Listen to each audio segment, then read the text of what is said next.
ओम नमः शिवाय। नमस्कार दोस्तों, अनुपमा भक्ति चैनल में आपका स्वागत है। केदारनाथ एक असाधारण स्थान है। यहाँ पर शिव ध्वनि का उच्चारण एक बिल्कुल नया आयाम है और महत्व प्राप्त कर लेता है। यह एक ऐसा स्थान है जिसे इस खास ध्वनि के लिए विशेष रूप से तैयार किया गया है। जब हम शिव शब्द का उच्चारण करते हैं तो यह अनिर्मित का स्वतंत्र है, जो सृजित नहीं है, उनकी मुक्ति है। ऐसा कहना सही नहीं है, लेकिन यह लगभग ऐसा ही है। इस धरती पर शिव की ध्वनि केदारनाथ से निकलती है। हजारों सालों से लोगों ने उस स्थान को उस ध्वनि के स्पंदन के रूप में अनुभव किया है। जब हम शिव कहते हैं तो इसका मतलब यह है मूर्ति या भगवान बनाना नहीं है, जिनसे हम जीवन से और अधिक समृद्धि या बेहतर चीजें मांग सकते हैं। शिव शब्द का अर्थ है वह जो नहीं है। आज आधुनिक विज्ञान हमारे लिए साबित कर रहा है कि सब कुछ शून्य से आता है, लेकिन शून्य में वापस चला जाता है। अस्तित्व का आधार और ब्रह्मांड का मूल गुण विशाल शून्यता है। आकाश गंगाएं बस एक छोटी सी घटना है, एक फुहार, बाकी सब विशाल खाली जगह है जिसे शिव कहा जाता है।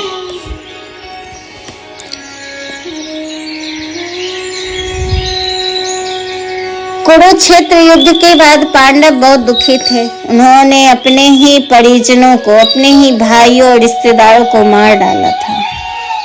कृष्ण भगवान ने इसे धर्म युद्ध बोला। ये जो महाभारत हुआ था ना, वो होना ही था। भले ही ये इसके पांडव पात्र बने और वो कुरुक्षेत्र में जो युद्ध हुआ जगह बना और दुर्योधन इसका कारण बना, लेकिन ये कहीं ना कहीं आगे घर, समाज, भविष्य के लिए, धर्म की स्थापना के लिए होना ही था। भगवान को ये बताना होता है और वो लीलाएं करके ही बताते हैं कि आपको ये चीजें करनी होगी। तो इसीलिए महाभारत भी हुआ। इसे धर्म युद्ध भी कहते हैं। लोगों के जीने का तरीका सिखाया गया है इसमें। पाप अगर करेंगे तो उसके दंड के भागी भी बनेंगे आप, और पुण्य करेंगे तो उसके फल भी मिलेंगे आपको। पाप पुण्य का परिणाम क्या है, मापदंड क्या है, इस महाभारत से ही पता चला लोगों को। अगर आपको कोई बताएगा नहीं कि क्या पाप है, क्या पुण्य है, क्या कर्म सही है, क्या गलत है, तो फिर आपको कैसे पता चलेगा? तो मापदंड, परिणाम, ये सब होना जरूरी था और इसीलिए महाभारत हुआ। और इसमें ये भी बताया गया कि परिजनों को, अपने ही भाइयों और रिश्तेदारों को मार डाले थे और इसे गोत्रवध कहा जाता था। और वे इस कृत्य के लिए दोषी और कलंकित महसूस कर रहे थे और खुद को इससे मुक्त करने का रास्ता तलाश रहे थे। तो वे शिव की तलाश में निकले। आपको पता है, जब भी आप कोई पाप पुण्य करते हैं, जो भी करते हैं, जो भी खराब से खराब पाप करेंगे ना, तो उसके तारनहार शिव हैं। और शिव जल्दी आपको इस भयानक कृत्य से अचानक से मुक्ति दे दे, ऐसा नहीं होता है। उसके लिए थोड़ा कर्म करना होता है, पाप झेलना होता है, उस चीज से गुजरना होता है, तब जाके। अब ऐसे नाम ले लिए और भगवान आपको माफ कर दिए तो हर कोई पाप कर लेगा, और भगवान का नाम ले लिया, पुण्य कमा लिया, पाप से मुक्ति मिल गई। नहीं, हमने अक्सर लोगों को ये सुनने के लिए सुनते हैं कि मैंने तो इस जन्म में पाप किया नहीं, भगवान क्यों हमें ये कष्ट दिए। भगवान आपके पूर्व जन्म के कष्ट इस जन्म में दे रहे हैं, और इस जन्म में जो आप करेंगे ना, उसका कष्ट अगले जन्म में मिलेगा, लेकिन मिलेगा। ये सच्चाई है। इसीलिए भगवान कहते कि दूसरों का परोपकार करो, मदद करो। तो शिव इन्हें भयानक कृत्य से अचानक मुक्ति नहीं देना चाहते थे। उन्होंने खुद को एक बैल के रूप में बदल लिया और भागने की कोशिश की, लेकिन उन्हें पकड़ने की कोशिश में पांडव उनका पीछा करने लगे। शिव जमीन में चले गया। वो एक बार ऐसा आया कि चारों पांचों भाई हर जगह से उनको घेर लिया, उनको जाने नहीं दे रहे थे। तब वे देखे कि अब कोई उपाय नहीं है तो जमीन में ही धंसने लगे और अपने शरीर को अलग अलग हिस्सों में अलग अलग जगहों पर उभार आए। बैल का कुबर केदारनाथ है, आगे के 2 पैर तुंगनाथ है, और जो केदार के रास्ते में है नाभि हिमालय के भारतीय भाग मध्य महेश्वर नामक स्थान पर प्रकट हुए, और जो एक बहुत शक्तिशाली मणिपूरक लिंग है, और शिव की जटाएं कल्पनाथ नामक स्थान पर प्रकट हुए। इसी तरह शरीर के अलग अलग अंग अलग अलग जगहों पर प्रकट हुए। शरीर के अंगों का यह वर्ण 7 चक्रों से संबंधित है। इस मंदिर की स्थापना मानव शरीर के रूप में की गई थी। यह एक महान प्रयोग था, एक विशाल शरीर बनाने की कोशिश करना। एक ऐसा ही एक शरीर भारतीय हिमालय की दिशा में हुआ।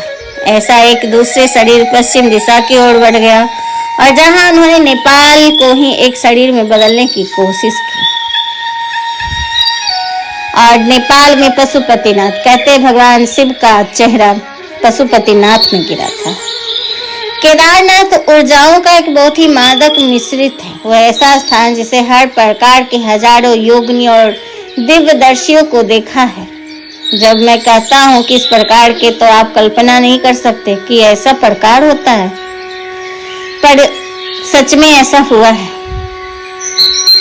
वो स्थान एक विशेष तरीके से छोड़ देना उचित नहीं होगा। वहां की ऊर्जा, अपने मार्ग, अपने कार्य, सब कुछ अजूबा है।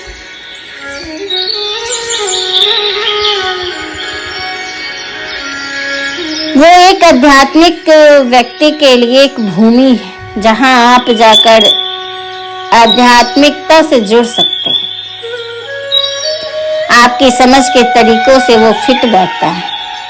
ऐसे लोग यहाँ रहते हैं जो पूजा पाठ, तपस्या जैसी चीजें कर सकते हैं।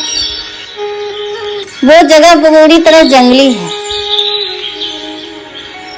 कोई वहां जाता है तो नॉर्मल आदमी तो उसे जंगल ही लगेगा, लेकिन एक आध्यात्मिक व्यक्ति के लिए वो एक उत्तम जगह है। योगी जीवन के साथ पूरी तरह से सामंजस्य में होता है। इन सामंजस्य के लिए जीवन को विघटित कर सकता है, फिर से जोड़ सकता है। मूलभूत जीवन जो आप हैं, अगर आप उसे पूरी तरह से विघटित कर सकते हैं तो वापस जोड़ सकते हैं। वो ऐसी एक योगी बनने का जगह है, एक अद्भुत मनुष्य बनने का जगह है केदारनाथ।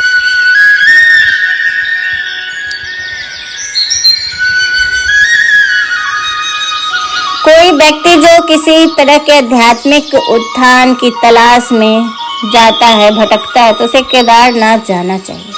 केदारनाथ एक वरदान है जिसकी विशालता की आप कल्पना भी नहीं कर सकते। इसका क्या मतलब है यह समझना बहुत मुश्किल है। आखिर वह सिर्फ चट्टान का एक उभार है, लेकिन जो बात बहुत बड़ा अंतर पैदा करती है वो है काम जो यहाँ हजारों साल से रहने वाले लोगों ने इस जगह पर किया है। यही वो जगह है जहाँ बहुत से योगियों ने अपने शरीर त्यागे हैं। यहाँ कुछ ऐसी चीज है जिसे आपका जरूर अनुभव करना चाहिए। अगर आप भारत में जन्म लिए हैं तो बूढ़े होते हुए एक बार जरूर यहाँ जाना चाहिए, क्योंकि एक बार आप इस हिमालय में चले गए ना तो आपको जो अनुभूति अलौकिक शक्ति का अनुभव होगा वो वर्णन नहीं किया जा सकता। बहुत ही सुंदर, और वहां जाने के बाद ऐसा लगेगा कि आप शिव से जुड़ गए। आदि शंकराचार्य बुद्धि असाधारण थी। वे भाषा के प्रखंड पंडित थे। अपने छोटे से जीवन के दौर में उन्होंने इस देश की लंबाई और चौड़ाई चलकर नापी थी। उन्होंने यात्रा किया था पैदल, पूरे भारत में घूमे थे। शंकराचार्य कालाड़ी नामक एक गांव से आए थे, जिसका शाब्दिक अर्थ है पैरों के नीचे, दक्षिण में। हम भारत माता के चरणों में। भारत का मतलब है कि हमें हमेशा सिखाती है कि ईश्वर के चरणों में रहना। ईश्वर के चरणों में रहकर हम विकसित हुए और खिले। हमें बचपन से सिखाया गया मूर्ति पूजा करना है, नदियों की पूजा करना है, पहाड़ों की पूजा करना है, और हमारी संस्कृति भी यही है, धर्मपरायण संस्कृति। आदि शंकराचार्य ने सब कुछ माया से, माया का अर्थ भ्रम से, इस मायने तक पहुंच पाए। वो उनको संकेत मिलते थे, उनके शरीर ठोस था और वो खाना खाते थे, पानी पीते थे, हवा में सांस भी लेते थे और उससे आपके शरीर की कोशिकाएं हर दिन बदल कर नहीं हो रही थी। इसका मतलब है कि कुछ समय बाद आपके पास एक बिल्कुल नया शरीर हो गया। अनुभव ऐसा होता था उन्हें, हर दिन उन्हें लगता था कि वो एक नई जिंदगी जी रहे हैं। वे 5 इंद्रियों के माध्यम से अस्तित्व को समझते थे। वो पूरी तरह से गलत है यह भ्रम, ये माया जिसके बारे में शंकर ने बात की थी, इस तरह की कहना मुश्किल होगा। शंकराचार्य को पहले ही संकेत मिलता था कि यहाँ ये चीज उपस्थित, क्योंकि जो आदमी इतना घूम रहा है उसको कहाँ से पता चलेगा कि यहाँ पे क्या है नहीं है। उन्होंने बद्रीनाथ में उन्होंने बद्री की मूर्ति संकेत से ही, अपनी शक्तियों से, भ्रम से उनको पता चला था कि इस बहती नदी में, इस गहराई पर यहाँ वो मूर्ति है। और सच में वहाँ वो अचानक से कूद गए थे, ध्यान में मग्न हुए और उसमें कूद गए और वहीं से वो मूर्ति निकली थी। केदारनाथ में भी उन्होंने मंदिर का निर्माण कराया। आप सोचिए, केदारनाथ का मंदिर का जो पत्थर है वो यहाँ का नहीं है। और जब आप घूमने जाते, आज भी जब वो इतना विशाल और खतरनाक जगह है और वैसे जगह पर इतना भारी भारी पत्थर गया कैसे होगा, कितना बड़ा रहस्य है। तो ये सब उनको भ्रम आता था शंकराचार्य को, और उसी भ्रम के द्वारा वो हर चीज की स्थापना किए थे। आदि शंकराचार्य सब कुछ माया है, माया का अर्थ भ्रम होता है। और इस मायने से आप देखेंगे तो उन्होंने संकेतों द्वारा हर जगह धर्म की स्थापना की है। वो कहते हैं कि एक बार काशी में सुबह सुबह स्नान के बाद आदि शंकर मंदिर में प्रवेश कर रहे थे, तभी एक चंडाल उनके रास्ते में आ गया। चंडाल एक खास जाति होती है जो शमशान घाटों की देखभाल करती है। उन्हें सबसे नीचा और अशुभ माना जाता था, ऐसी मान्यता थी। अगर आप चंडाल को देख ले तो मृत्यु आ जाएगी। कोई भी उनका कोई संबंध नहीं रखना चाहता था, उन्हें बहिष्कृत किया जाता था। तब वह आदमी उनके सामने आया तो शंकर ने कहा, दूर हटो। वो आदमी वही खड़ा रहा और पूछा, कौन दूर हटे, मैं या मेरा शरीर? इसे सुनकर शंकर बहुत प्रभावित हुए। वह सबको यह सिखाते घूम रहे थे कि यह शरीर तुम नहीं हो, यह सब माया है। और जब इस आदमी ने यह सवाल पूछा तो उन्हें बहुत आघात लगा। उसके बाद उन्होंने फिर कभी एक शब्द नहीं बोला, कभी कोई शिक्षा नहीं दी। वे बस हिमालय में चले गए, केदारनाथ में। आज भी उनका एक स्मारक है, बस उनका हाथ और छड़ी संगमरमर पर उकेरी गई है, जो दीवार से बाहर उभरी हुई है। यह आखिरी जगह है जहां उन्हें देखा गया था। कहानी यह है कि चलकर ऊपर गए थे, शिव में विलीन हो गए। यह हमारे राष्ट्र और संस्कृति की मूल प्रकृति है। हम दूसरों को रास्ते से हटाकर ऊपर नहीं चढ़ते, हम विनम्रता से ऊंचा उठते हैं। चाहे वह देवता हो, पुरुष हो, महिला हो, बच्चा हो, जानवर हो, पेड़ हो या चट्टान हो, हमने हर चीज के आगे झुकना सीखा है। यह हमारी ताकत रही, यही हमारा तरीका रहा और यही हमारे विकास और आत्मज्ञान की प्रतिक्रिया और तरीका रहा है। तो दोस्तों, आपको ये कहानी कैसी लगी हमें जरूर बताइएगा।